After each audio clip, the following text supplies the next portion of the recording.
Hi. ഇന്നലെ video ഇടാൻ കഴിഞ്ഞില്ല. ഇന്നലെ ഒത്തിരി അസൗകര്യങ്ങളൊക്കെ ഉണ്ടായിരുന്നു. എൻ്റെ മൊബൈലിൽ കറക്റ്റ് സമയത്ത് സ്പേസ് ഇല്ല.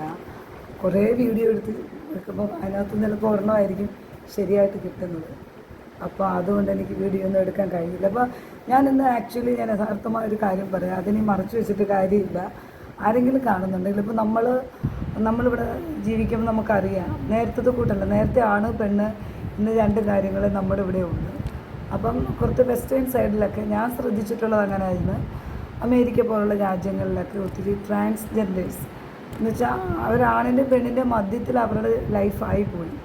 അങ്ങനെയുള്ളവർക്ക് അവരെപ്പോൾ ഒരു ട്രാൻസ്ജെൻഡർ എന്നൊരു പേര് വന്നു. അപ്പോൾ എനിക്കറിയത്തില്ല, എനിക്ക് അവരെ ഒന്നും പറയുന്നത് ഇഷ്ടമല്ല. എന്ന് വെച്ചാൽ അവരെ പറയാൻ എനിക്ക് യാതൊരു യോഗ്യതയില്ല.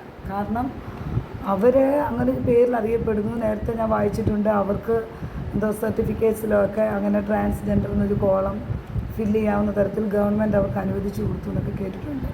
ഞാനിതിന്ന് ഈ ക്ലാസ് എടുക്കുന്നതിന് മുമ്പ് പറയുന്നത്, അങ്ങനെയുള്ളത് കാരണം ഒത്തിരി ഞാൻ ബുദ്ധിമുട്ടിയിട്ടുണ്ട്. കാരണം ഇങ്ങനെയുള്ള ആൾക്കാരെ നമുക്കിപ്പം അവരുടെ ജെൻഡർ ഏതാണെന്ന് നമുക്ക് തിരിച്ചറിയാൻ പറ്റുന്നില്ല. ചിലപ്പോൾ ആണായിട്ടിരുന്ന ഒരാളാണെങ്കിൽ അത് പെണ്ണായിട്ട് മേക്കപ്പ് ചെയ്ത് അവർ പുറത്ത് വരുമ്പോൾ ഡ്രസ്സ് ചെയ്ത് വരുമ്പോൾ അവരാണായിരുന്നോ പെണ്ണായിരുന്നോ നമ്മളറിയുന്നില്ല. അവരാ പറയുന്നത്. പിന്നെ വായിച്ചൊക്കെയുള്ള അറിവുകളുണ്ട്. യൂട്യൂബിലൊക്കെ ആണെങ്കിലും ഇൻസ്റ്റഗ്രാമിലും ഫേസ്ബുക്കിലും എല്ലാം ഇവരെയൊക്കെ കണ്ടിട്ടുണ്ട്. പലരെയും കണ്ടിട്ടുണ്ട്, നേരിട്ട് കണ്ടിട്ടുള്ളവരുണ്ട്. എനിക്കൊന്നും തോന്നിയിട്ടില്ല അവരുടെ പേഴ്സണലായിട്ടുള്ള കാര്യങ്ങൾക്ക് നമ്മൾ ഇടപെടുന്ന കാര്യമില്ല. അപ്പോൾ അത് കാരണം എന്നെ പലപ്പോഴും ഞാനിപ്പം മുടി ചീക്കി വെച്ചിരിക്കുന്നു, മേക്കപ്പ് ചെയ്യുമ്പോൾ ഞാൻ യഥാർത്ഥമായി ഇരിക്കുന്ന രീതിയിലല്ല. ചിലപ്പം ഞാനിത് കാണുമ്പോൾ അയ്യോ എനിക്ക് അവരെ പോലെ എങ്ങാനും ഞാൻ ഇരിക്കുന്നോ എന്നൊക്കെ എനിക്ക് തോന്നാം. ഒരിക്കലും ഞാനൊരു തീരെ പാവപ്പെട്ട വീട്ടിലെ ഒരു കുടുംബത്തിൽ നിന്നുള്ളതല്ല. പക്ഷേ ഞങ്ങൾ പാവങ്ങളാണ്. എന്നുവെച്ചാൽ എൻ്റെ പേരൻസ് അങ്ങ് ഉയർന്ന കുടുംബത്തിൽ നിന്നുള്ളതൊന്നുമല്ല. അവർ വളരെ കഷ്ടപ്പെട്ടൊക്കെ പഠിച്ചും ജോലിയും ചെയ്ത ഒരാളാണ് എൻ്റെ ഫാദർ. അപ്പം എൻ്റെ അച്ഛൻ, എൻ്റെ അമ്മ പഠിച്ചിട്ടുണ്ട്, നല്ല വിവരമുണ്ട്. എൻ്റെ അമ്മ നന്നായിട്ട് പഠിച്ചിട്ടുണ്ട്. അത് എൻ്റെ അമ്മയെ അറിയാവുന്നവർക്കറിയാം. അപ്പോൾ എൻ്റെ അമ്മയെ അച്ഛൻ്റെ കാര്യം ഉയർത്താനോ ഒന്നുമല്ല ഞാനിത് പറഞ്ഞത്. ഞാനിതിടുന്ന ഒരു കളിയായിട്ടല്ല. I am seriously talking to you. I seriously talk to you. അങ്ങനെ പറയാം. ഞാനതിപ്പോൾ ഇത് പറഞ്ഞ് പഠിക്കാൻ വേണ്ടി പറഞ്ഞതല്ല, എനിക്കത് പറയണം. അത് പറയാതിരുന്ന് ഞാനങ്ങോട്ട് പഠിപ്പിച്ചു തുടങ്ങി. വീണ്ടും എനിക്ക് ക്യാമറയിലോട്ട് നോക്കുമ്പോൾ എനിക്കെന്തോ കുഴപ്പമുണ്ടെന്നുള്ളൊരു ഫീൽ എനിക്ക് വരും. കാരണം എൻ്റെ കാര്യങ്ങൾ ഞാൻ പറയണം, എല്ലാവരുടെയും കാര്യങ്ങൾ പറയുന്നുണ്ട്. അപ്പോൾ അത് കാരണം ഞാനിന്ന് ഈ ക്ലാസ് അങ്ങോട്ട് എടുക്കുന്നതിന് മുമ്പ് പറയുക, എല്ലാവരും നമ്മളെ അധ്യാപകർ പഠിപ്പിച്ച കാര്യങ്ങളാണ് നമ്മുടേതായ രീതിയിലേക്ക് നമ്മൾ കൊണ്ടുവന്ന് ഈ ക്ലാസ് തയ്യാറാക്കുന്നത്. അതുകൊണ്ട് ഞാനും പഠിച്ചുകൊണ്ടിരിക്കുക. അപ്പോൾ എനിക്കിത് അങ്ങോട്ട് പറഞ്ഞു തരുമ്പോൾ എനിക്കിങ്ങനെയുള്ള കാര്യങ്ങൾ ക്യാമറ എനിക്കിത് വളരെ രീതിയിൽ അഫക്റ്റ് ചെയ്തുകൊണ്ടിരുന്നതാണ്. ഇനി അതങ്ങനെ ചെയ്യാൻ എനിക്ക് പാടില്ല. കാരണം അതിൻ്റെയൊക്കെ നമ്മുടെ ഒരു പ്രൈമറി സ്റ്റേജ്, ഒരു യങ്ങർ സ്റ്റേജ്, ഒരു ഇൻഫാൻറ്റ് സ്റ്റേജ് നമ്മൾ കഴിഞ്ഞതാണ്. അപ്പോൾ അതുകൊണ്ട് ഞാൻ ഇങ്ങനെ പറഞ്ഞതിൽ ആർക്കൊരു ബുദ്ധിമുട്ടുമില്ല. ഞാൻ എൻ്റെ കാര്യം പറഞ്ഞതേ ഉള്ളൂ, അത്രയേ ഉള്ളൂ. അങ്ങനെ എന്തെങ്കിലും ബുദ്ധിമുട്ടുള്ളവരുണ്ടെങ്കിൽ അവരൊഴിവായി പോകും. എനിക്ക് സോഷ്യൽ മീഡിയ അല്ലെങ്കിൽ ഇൻസ്റ്റഗ്രാം, ഫേസ്ബുക്ക്, യൂട്യൂബ് ഒന്നും ഞാൻ ഒഴിവാക്കത്തില്ല. എന്ന് വെച്ചാൽ ഞാനൊരു പ്രാവശ്യം ഒഴിവാക്കിയത് മൂലം എനിക്ക് ഒത്തിരി എൻ്റെ ഫ്രണ്ട്സായിട്ട് നല്ലതായിട്ട് എന്നെ അടുപ്പിച്ച് കൊണ്ടുവന്നവർ അകന്നു പോയിട്ടില്ല, അവരുമായിട്ടുള്ള കോണ്ടാക്റ്റ് ഇല്ല. അതുകൊണ്ട് അവരൊക്കെ എന്നെ സപ്പോർട്ട് ചെയ്യാൻ കാണുമായിരുന്നു. എങ്കിലും തീർച്ചയായിട്ടും അവരെയൊക്കെ എനിക്ക് കിട്ടുമെന്ന് ഞാൻ വിശ്വസിക്കുന്നു. കുറച്ച് ടൈം എൻ്റെ ഒരു മോട്ടിവേഷൻ, ഞാൻ മോട്ടീവ് ചെയ്യുന്ന എന്താണോ അത് നടക്കണം. അത് നടന്നാൽ എന്നിട്ട് എനിക്കിനി ഫ്രണ്ട്സിനെ കിട്ടിയാലും മതി. അങ്ങനെയുള്ള ഫ്രണ്ട്സ് എന്ന് വെച്ചാൽ ഞാൻ ചെറുപ്പകാലത്ത് അതിപ്പോൾ പറഞ്ഞൊക്കെ പോകും, അത് ഞാൻ പിന്നീട് പറയാം. അപ്പോൾ ഇന്ന് ഞാൻ പഠിപ്പിക്കാൻ പോകുന്നത് വെർബ് ടു ഹാവ് പ്രസൻറ്റ് ടെൻസിൽ നമുക്കിങ്ങനെ പറയാം. അപ്പോൾ ടു ഹാവ് എപ്പോഴും നമ്മൾ ഉപയോഗിക്കുന്നത് രണ്ട് രീതിയിൽ നമുക്ക് പ്രസൻറ്റ് ടെൻസിൽ ഉപയോഗിക്കാം. അതിൽ ഹാസ് ഉപയോഗിക്കാം, ഹാവ് ഉപയോഗിക്കാം. ഇതിൻ്റെ രണ്ടിൻ്റെ അർത്ഥം ഉണ്ട്.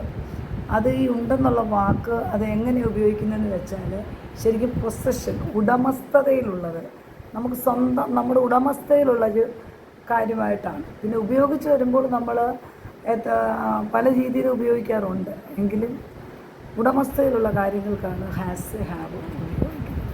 ഹാസ് എന്തിൻ്റെ കൂടെ ഉപയോഗിക്കുന്നതെന്ന് വെച്ചാൽ ഇപ്പം അവൻ, അവൾ അങ്ങനെയൊക്കെയുള്ള വാക്കുണ്ടല്ലോ, ഹീ, ഷീ, അതിൻ്റെ കൂടെയൊക്കെയാണ് സിംഗുലറായിട്ട് വരുമ്പോൾ ഹാസ് ഉപയോഗിക്കുന്നത്. ഐ നമുക്ക് എപ്പോഴും അറിയാം, ഞാനത് സിംഗുലർ, ഒരു സബ്ജക്റ്റ്, ഒരു വേർഡ് സിംഗുലർ ആണെങ്കിൽ പോലും അതിൻ്റെ വെർബ് എപ്പോഴും ഹാവെന്ന് ഉപയോഗിക്കത്തുള്ളൂ. ഐ ഹാവ്, ഒരിക്കലും ഐ ഹാസ് എന്ന് പറയത്തില്ല. അതുപോലെ തന്നെയാണ് യു എന്ന് പറഞ്ഞാലും യു ഹാസ് എന്ന് പറയത്തില്ല, യു ഹാവ്. അപ്പോൾ ഞാനതൊന്ന് കുറച്ചുകൂടെ ഒന്ന് ഞാൻ പറഞ്ഞുതരാം, ഡെമോൺസ്ട്രേറ്റ് ചെയ്ത് ഞാൻ പിന്നീട് അത് എഴുതി കാണിക്കാം. ഇഫ് ഐ ക്യാൻ, എനിക്ക് കഴിയുമെങ്കിൽ. അപ്പോൾ അത്രയും ഞാൻ പറയുന്നുള്ളൂ. എന്നുവെച്ചാൽ എല്ലാം വിചാരിക്കുന്നതോട് ചെയ്യാൻ പറ്റത്തില്ല, പറഞ്ഞു തരുന്ന കാര്യങ്ങൾ കറക്റ്റായിട്ട് പറഞ്ഞുകൊണ്ട്. അപ്പോൾ നമ്മൾ കഴിഞ്ഞ ക്ലാസ്സിലൊക്കെ പഠിപ്പിച്ച് പറഞ്ഞുകൊണ്ടിരുന്നത് ഇങ്ങനെയാണ്, എങ്ങനെ ഒരു സ്റ്റേറ്റ്മെൻറ്റിൽ എങ്ങനെ പറയാം, ക്വസ്റ്റ്യനിൽ എങ്ങനെ പറയാം, നെഗേഷൻ അതെങ്ങനെ പറയാം. ഈ 3 തരം തിരിച്ച് 3ആയിട്ടാണ് നമ്മൾ പറഞ്ഞുകൊണ്ടിരുന്നത്. അപ്പം നമ്മൾ ഞാൻ ചുരുക്കമായിട്ടൊന്നല്ല, അതിൻ്റെ ആ ഒരു ബേസിക് നമ്മൾ ഒരു ബേസ്, അതാണ് നമ്മളങ്ങനെ പറയുന്നത്. അപ്പം ഐ ഹാവ് എന്നുവെച്ചാൽ എനിക്കുണ്ട്, അത് ഒരു സ്റ്റേറ്റ്മെൻറ്റാണ്. ഐ ഹാവ്, എനിക്കുണ്ട്. അത് ക്വസ്റ്റ്യനിൽ പറയുമ്പോൾ ഹാവ് ഐ എനിക്കുണ്ടോ, അതൊരു നെഗറ്റീവില് നെഗേഷൻ, ഒരു നെഗേഷനാണ്, അതൊരു എനിക്കില്ല, ഐ ഹാവ് നോട്ട്, അത്രയേ ഉള്ളൂ.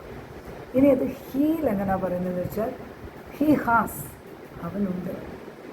ക്വസ്റ്റ്യനിലേക്ക് വരുമ്പോൾ ഹാസ് ഹീ, നെഗേഷൻ വരുമ്പോൾ ഹി ഹാസ് നോട്ട്. ഒന്നുകൂടെ ഞാൻ പറയാം, he has statement, has he question, negation he has not. അതുപോലെ തന്നെ അടുത്തത് ഷി ഹാസ്, സ്റ്റേറ്റ്മെൻറ്റാണ്, ക്വസ്റ്റ്യൻ വരുമ്പോൾ has she, negation she has not. ഇനി അടുത്തത് ഇറ്റ് നമ്മളെപ്പോഴും ഇത് അല്ല, നമ്മൾ ഇപ്പം എന്തെങ്കിലുമൊക്കെ മനുഷ്യരായി നമ്മൾ പറയത്തില്ല, അല്ലാത്തുള്ള എന്തെങ്കിലുമൊക്കെ പ്രോഡക്ട്സിനെയോ എന്തെങ്കിലും നമുക്കെന്താ ഒരു പേര് പറയാൻ പറ്റുന്നില്ലെങ്കിൽ അവിടെ നമ്മൾ ഇറ്റ് ഉപയോഗിക്കാറുണ്ട്. It has, statement it has, question has it, negation it has not. ഇനി യു പറയുവാണെങ്കിൽ യു ഹാവ്, നിനക്കുണ്ട്. ക്വസ്റ്റ്യനിൽ വരുമ്പോൾ have you, question have you, negation you have not. അതുപോലെ തന്നെ വി, അത് പ്ലൂറലാണ്. വി, ഐന്ന് ഞാൻ ഒറ്റയ്ക്കാണ്. വി എന്ന് പറയുമ്പോൾ നമ്മൾ അല്ലെങ്കിൽ ഞങ്ങൾ. വി ഹാവ്, അത് ക്വസ്റ്റ്യനിലാകുമ്പോൾ ഹാവ് യു, നെഗേഷൻ ആകുമ്പോൾ വി ഹാവ് നോട്ട്. ഇനി അങ്ങനെ ഇനി നമ്മളൊരു പേര് പറയുക, ഒരു പേര് നമ്മൾ പറയുക.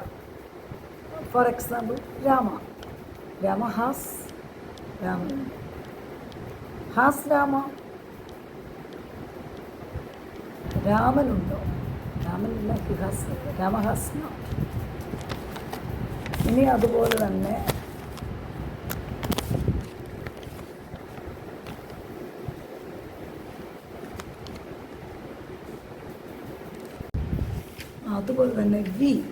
V have, question have we have not. പിന്നെ ദേ, അവർ, they have they have not.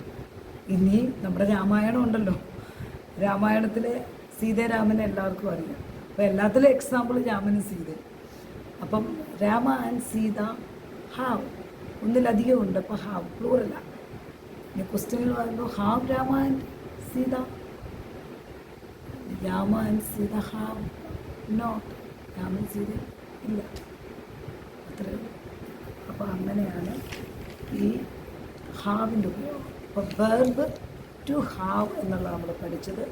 അത് പ്രസൻറ്റിൽ എങ്ങനെ ഉപയോഗിക്കാം, അത് ഹാസ്, ഹാവ്, ഹാവിനെ തന്നെ ടു ഹാവ് എന്നുള്ളതാണ് ഹാസ്, ഹാവ്. അതിൽ തന്നെ ഹാസ് സിംഗുലറും ഹാവ് പ്ലൂറലുമായിട്ട് ഉപയോഗിക്കുന്നു. എൻ്റെ അർത്ഥം ഉണ്ട് എന്നാണ്.